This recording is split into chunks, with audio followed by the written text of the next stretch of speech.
नमस्कार, स्वागत है आप सभी का। आप देख रहे हैं गंगा प्राइम। आपके साथ मैं हूं राजीव ढोंडियाल और शुरुआत गंगा प्राइम की बहुत बड़ी खबर से।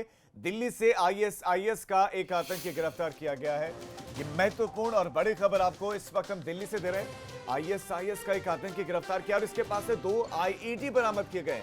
इस आतंकी के पास से 2 आईईडी विस्फोटक बरामद हुए हैं और आतंकी से पुलिस ने हथियार भी बरामद किए। दिल्ली के धौला कुआं के पास से इस आतंकी की गिरफ्तारी हुई है। फिलहाल दिल्ली पुलिस की स्पेशल सेल ने इसे गिरफ्तार किया है। ये बताया जा रहा है कि ये आतंकी साजिश को अंजाम देना चाहता था। गिरफ्तारी के बाद से हाई अलर्ट पर दिल्ली पुलिस है। और इस खबर पर अविनाश हमारे संवाददाता और ज्यादा जानकारियों के साथ जुड़ गए हैं। अविनाश, इस आतंकी के बारे में बताइए, कैसे ये पकड़ा गया है, कहां पर और किस वक्त पकड़ा गया है? जो अपडेट, जो जानकारी आपके पास है, सबसे पहले वो दर्शकों को आप दें। देखिए राजू, अगर बात करें तो कुछ दिन पहले ही दिल्ली पुलिस को गृह मंत्रालय ने अलर्ट जारी किया था कि दिल्ली में आतंकी हमले हो सकते हैं। इसके मद्देनजर दिल्ली पुलिस चौकस थी। अगर बात करें तो कल रात को पुलिस जब पेट्रोलिंग कर रही थी तो उसे एक संदिग्ध व्यक्ति नजर आता है धौला कुएं के रिज एरिया के पास।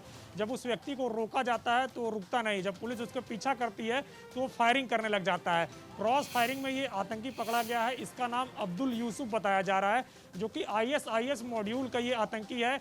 आईएसआईएस मॉड्यूल के जो आतंकी होते हैं उनके अंदर ये सबसे बड़ी जो है खासियत होती है कि वो खुद को उड़ाकर दूसरे को मारते हैं, यानी कि खुद के अंदर बम बांधकर या खुद के अंदर जो है एक्सप्लोजिव आइटम्स बांधकर और किसी भी व्यक्ति को मारते हैं। जो दिल्ली पुलिस ने जानकारी दी वो यही है कि एक बड़ी शख्सियत इसके निशाने पर था, उसको ये मारना चाहता था। कौन वो शख्सियत था, इसके बारे में इससे पूछताछ की जा रही है। इसके साथ साथ दिल्ली में उसके कई सारे और भी साथी छिपे हुए हैं जो कि इसको तमाम तरीके से मदद कर रहे थे, एक्सप्लोजिव आइटम्स को उसके पास पहुंचाने में मदद कर रहे थे। इसके साथ साथ वो कहाँ पे कैसे क्या जाना है इसको लेकर मदद कर रहे थे। उनकी भी धरपकड़ में तलाश तेज कर दी गई, कई जगह पे छापेमारी की जा रही है। जानकारी दे रहे हैं अब्दुल यूसुफ, आप इसका नाम बता रहे हैं, आईएसआईएस मॉड्यूल का आप इसको बता रहे हैं। दिल्ली के धौला कुआं के रिज इलाके से इसको पकड़ा गया है। किन परिस्थितियों में पकड़ा गया? क्या ये गाड़ी में सवार था, क्या पैदल था? और दूसरा, ये कहां के रहने वाला बता रही है अब्दुल यूसुफ? कहां से आया था? भारत का ही निवासी है, कहीं बाहर से आया है? कहां से ट्रेनिंग ली? क्या कुछ पता चल पाया? देखिए, दिल्ली पुलिस अभी इससे पूछताछ कर रही है क्योंकि अपने बारे में अलग अलग चीजें बता रहा है, तो अभी इसके बारे में पुख्ता जानकारी नहीं हो पाई है कि आखिर ये रहने वाला कहाँ का है। क्या ये पाकिस्तान का रहने वाला है या फिर भारत के किसी इलाके का रहने वाला है? इसको लेकर दिल्ली पुलिस अभी पुख्ता जानकारी इकट्ठा कर रही है। इसके बाद दिल्ली पुलिस जानकारी देगी। फिलहाल बताया जा रहा है कि कल रात को ये जब जा रहा था तो दिल्ली पुलिस पेट्रोलिंग कर रही थी तो इसको रोका गया, लेकिन ये रुकने के बजाय आगे चलने लग गया। जब दिल्ली पुलिस इसका पीछा करती है तो इसके बाद ये क्रॉस फायरिंग करता है। दिल्ली पुलिस भी क्रॉस फायरिंग करती है, जिसके बाद इसको गिरफ्तार किया जाता है। और जब इसको गिरफ्तार किया जाता है तो इसके पास से आईईडी जैसे एक्सप्लोजिव डिवाइस जो है बरामद होते हैं, जिसके बाद दिल्ली पुलिस इसको पकड़ कर ले जाती है, इससे पूछताछ करती है। फिलहाल अभी इसने पूछताछ में यही बताया है कि एक बड़ी शख्सियत जिसको ये मारना चाहता था, चूंकि ये आईएसआईएस मॉड्यूल का आतंकी है और आईएसआईएस मॉड्यूल के जितने भी आतंकी होते हैं वो एक प्रकार से जिहादी कह जाते हैं। जिहाद उसको कहते हैं कि वो खुद के अंदर एक्सप्लोजिव आइटम्स लगाकर या खुद के अंदर बम लगाकर किसी भी व्यक्ति के नजदीक जाकर खुद को उड़ा लेता है, जिससे कि अगला व्यक्ति भी जो है उसके निशाने पर आ जाता है और उसकी भी देहांत हो जाता है। तो इस तरीके से एक तरीके से होते हैं कि खुद को गिरावा पाते हैं तो खुद को उड़ाने में, खुद को मारने से भी ये लोग परहेज नहीं करते। आपका अविनाश इस तमाम जानकारी के लिए धन्यवाद। लेकिन ये अपने आप में एक घटना और ज्यादा अलर्ट की ओर इशारा कर रही है कि अब और ज्यादा अलर्ट हो जाने की आवश्यकता है, क्योंकि आईएसआईएस एक्टिव हो गया। आगरा से बड़ी खबर अब आपको देते थे, जहां पर पुलिस की वसूली का एक वीडियो वायरल हुआ और अवैध तरीके से पशुओं को ले जाने वाली गाड़ियों से वसूली की जा रही है। पुलिस की वसूली का वीडियो वायरल। अवैध तरीके से पशुओं से भरी हुई गाड़ियां जब जा रही होती तो उनसे वसूली की जाती है। ड्राइवर के पैसे फेंकने पर पुलिस वालों ने उठाए।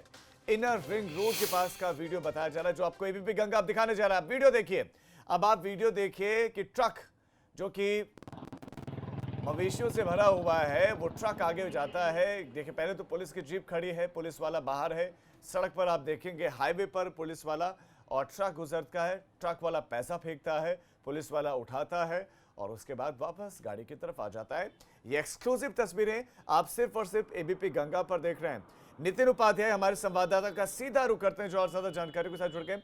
नितिन, आप बताइए कि कौन सा हाईवे है और ये वसूली का एक नया तरीका है कि आप डायरेक्ट लेके रोक के पैसे ना लेकर, ट्रक वालों को पहले पता है कि कहां पर पैसे फेंकने और पुलिस वाले उठा रहे हैं? कौन से थाने का मामला है, कौन है ये पुलिसकर्मी?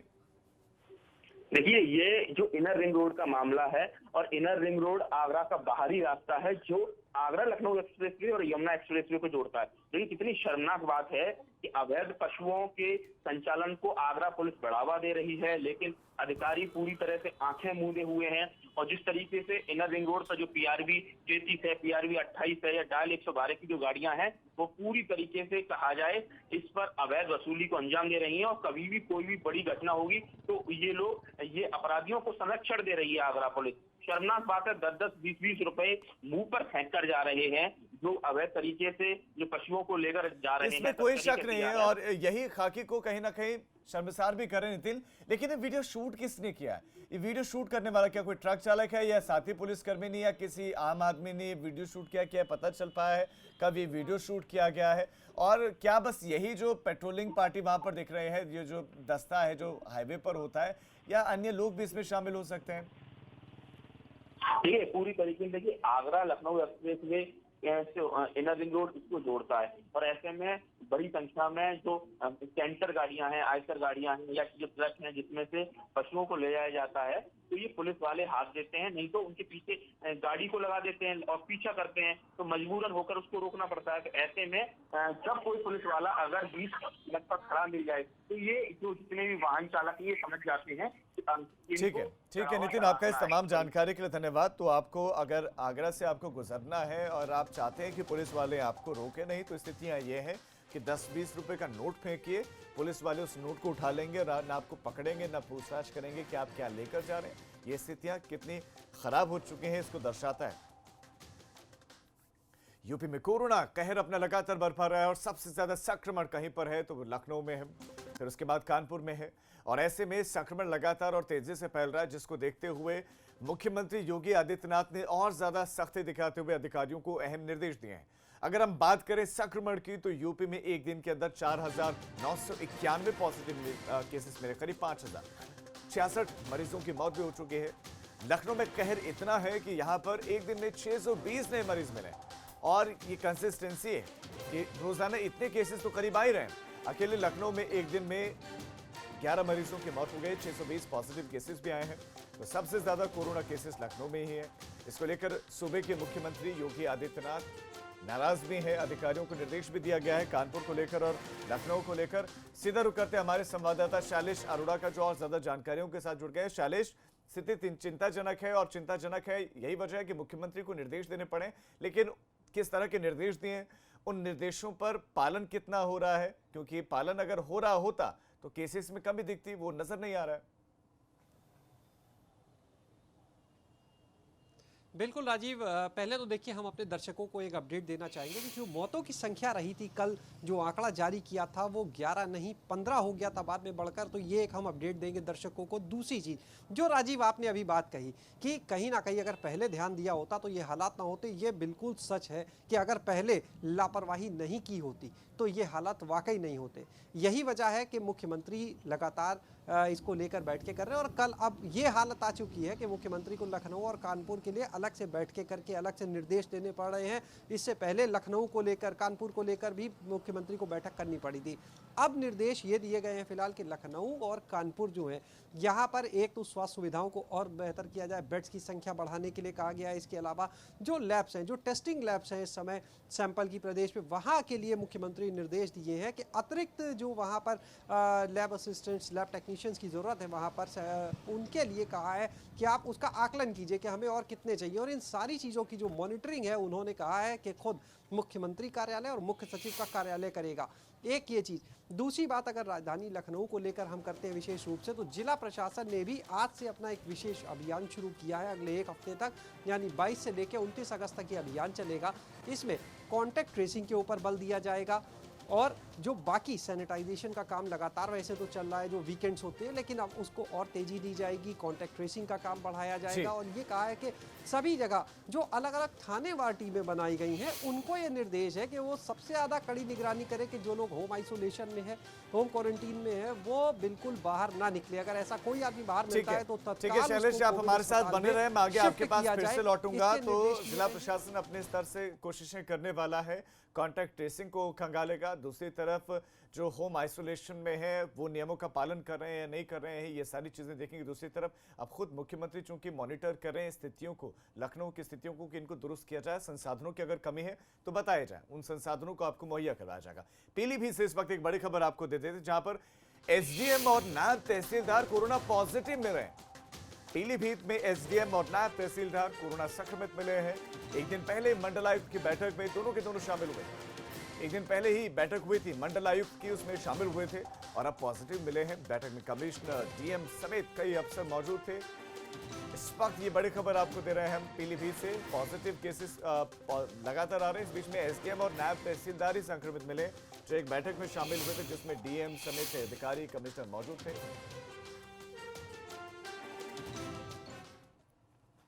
और अब बात नकली किताबों के धंधेबाजों की। मेरठ में यूपी एसटीएफ ने बड़ी कार्रवाई कर नकली बुक छापने वालों का खुलासा किया है, जो 5वीं से 12वीं क्लास तक की एनसीईआरटी की किताबें छापकर बेचते थे। यहां से एसटीएफ ने करोड़ों का माल बरामद किया है।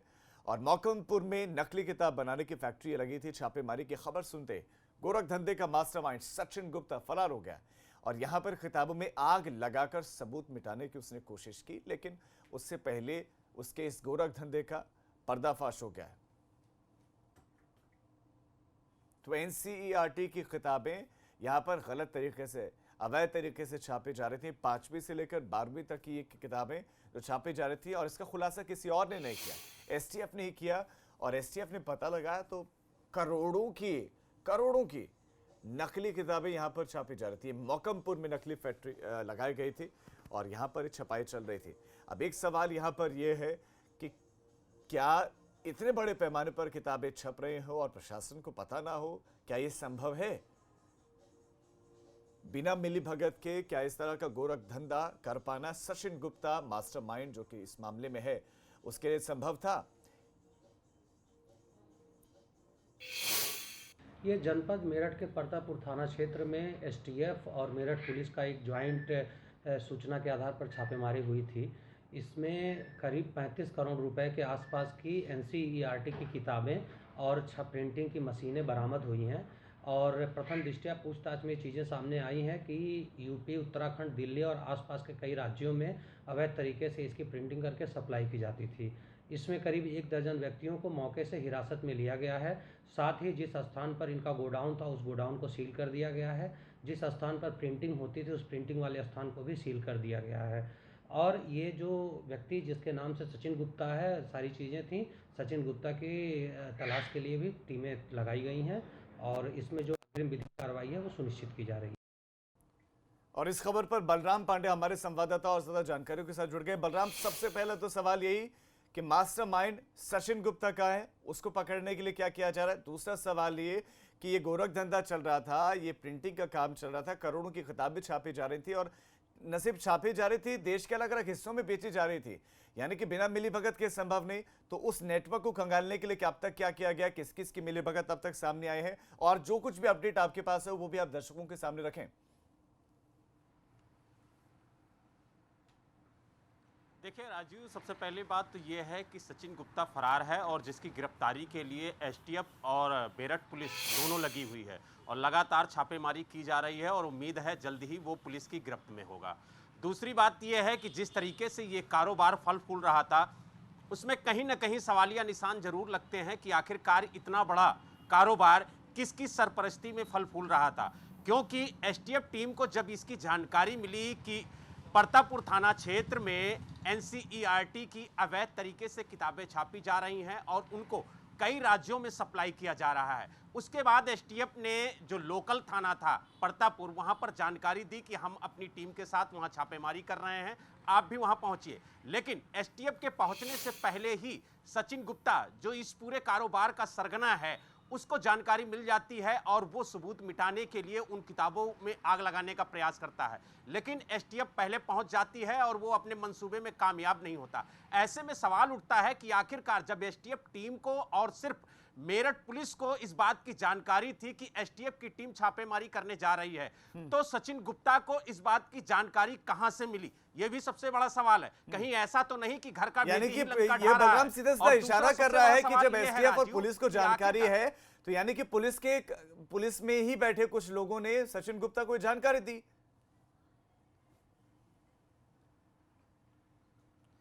बिल्कुल राजीव, देखिए जिस तरीके से ये कारोबार हो रहा है और करीब 35 करोड़ रुपए की किताबें बरामद हुई, 6 प्रिंटिंग मशीन बरामद हुई, लगभग 1 दर्जन लोगों को एसटीएफ ने वहां से हिरासत में लिया, जिनसे पूछताछ की जा रही है और ये जानने की कोशिश की जा रही है कि आखिरकार इस गोरख धंधे में कौन कौन संलिप्त है और किनकी सरपरस्ती में ये पूरा कारोबार हो रहा था। लेकिन कहीं ना कहीं अब उन लोगों पर भी सवाल उठ रहे हैं कि जिनकी सरपरस्ती में यह कारोबार हो रहा था और कहां से यह बात लीक हुई कि एसटीएफ की टीम वहां पर छापेमारी करने जा रही है। ऐसे में यह भी सवाल उठता है कि आखिरकार इतने दिनों से जब यह कारोबार चल रहा था तो लोकल प्रशासन या लोकल पुलिस को इसकी जानकारी क्यों नहीं हुई? कहां से ये जो तमाम सवाल आप बलराम उठा रहे हैं, ये सवाल लगातार उठते रहेंगे और इन सबके जवाब भी पुलिस को देने हैं। फिलहाल बलराम, आपका इस तमाम जानकारी के लिए धन्यवाद। लेकिन सवाल उनसे ही इस बार पूछे जा रहे हैं, उन पर सवाल उठ रहे हैं जिनको सवालों के जवाब भी देने, सवालों के जवाब तलाश भी करने, सारे काम पुलिस को करने। लेकिन सवाल फिर से पुलिस पर और पुलिस की मिलीभगत की ओर इशारा एक बार फिर से ये पूरी की पूरी घटना कर भी रही। आगे बढ़ रहे हैं और बात करते हैं, ये बात आपसे, आपके काम की खबर से जुड़ी हुई है, क्योंकि कोरोना का काल है। कोरोना का काल है, विधानसभा का मानसून सत्र चल रहा है जिसका दूसरा दिन है आज। असल में सत्र का कल दूसरा दिन था, लेकिन कल बीजेपी विधायक जन्मेजय सिंह का अचानक निधन हो गया था और उनके निधन की वजह से सर्वदलीय बैठक में सत्र नहीं चलाने का फैसला हुआ, जिसके बाद आज विधानसभा की कार्यवाही बुलाई गई। हो सकता है कि सत्र आज हंगामेदार रहे, क्योंकि विपक्ष कई मुद्दों को लेकर आज हंगामा कर सकता है, सरकार को घेर सकता है। इस बीच में आज प्रदेश से जुड़े हुए करीब 17 विधेयक सदन में पेश होंगे और सरकार के सामने चुनौती ये होगी कि उनको पास करवाया जाए। तो जो विपक्षी पार्टियां हैं वो पूरी तैयारियों के साथ हैं, कांग्रेस प्रोटेस्ट भी करने वाली है और हंगामेदार हो सकता है सत्र। और इस बीच में, इस हंगामे के बीच में 17 विधेयक हैं जो बताया जा रहा है कि पास करवाने की चुनौती होगी आज के दिन विधानसभा में। और इस खबर पर हमारे संवाददाता शैलेश अरोड़ा हमारे साथ ज्यादा जानकारियों के साथ जुड़े हैं।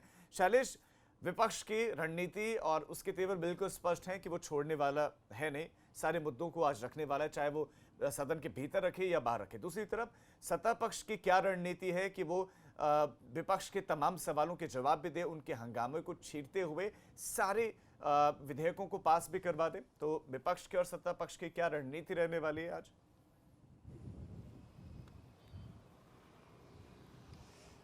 राजीव, देखिए एक तरफ कांग्रेस जो है वो 10 बजे यहाँ पर प्रदर्शन करने वाली है, तो दूसरी तरफ एक अपडेट हम सपा का भी देते हैं कि 10 बजे पार्टी के जो राष्ट्रीय अध्यक्ष हैं और पूर्व मुख्यमंत्री अखिलेश यादव, उन्होंने पार्टी विधायकों को बुलाया है समाजवादी पार्टी कार्यालय पर और वहाँ पर बात की जाएगी आगे की रणनीति को लेकर। इसमें बताया जा रहा है कि कल विधानसभा का सत्र जरूर स्थगित हुआ था, लेकिन विधान परिषद चलती रही थी और विधान परिषद में एक बिल पारित कराया गया था। वो बिल था सवर्णों के 10% आरक्षण से जुड़ा हुआ और उस बिल के विरोध में सपा के जो विधायक थे वो विरोध कर रहे थे। उनका कहना था कि जिसकी जितनी जनसंख्या है उसके हिसाब से उसके लिए आरक्षण व्यवस्था होनी चाहिए इन चीज़ों में।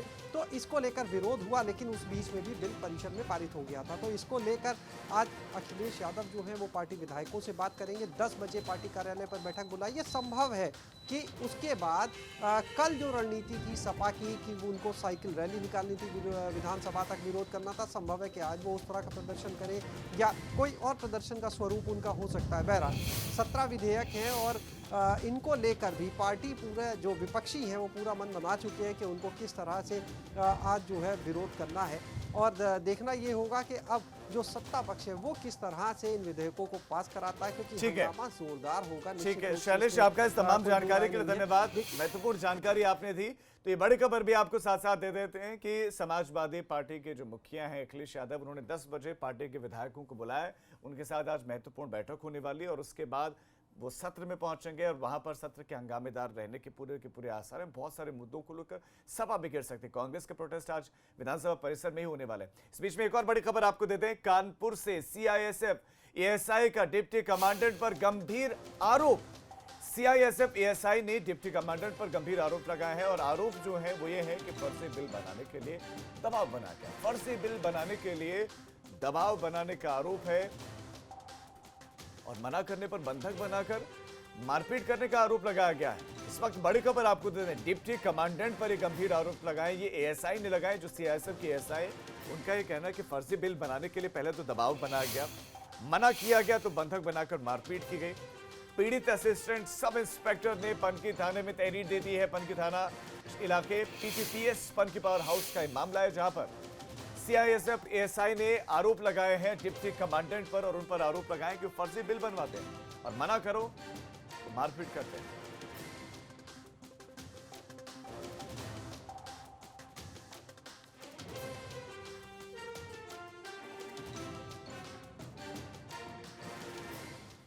अब छोटे से ब्रेक के लिए हम रुक रहे हैं, फौरन लौट रहे हैं। आप देखते रहिए गंगा प्राइम।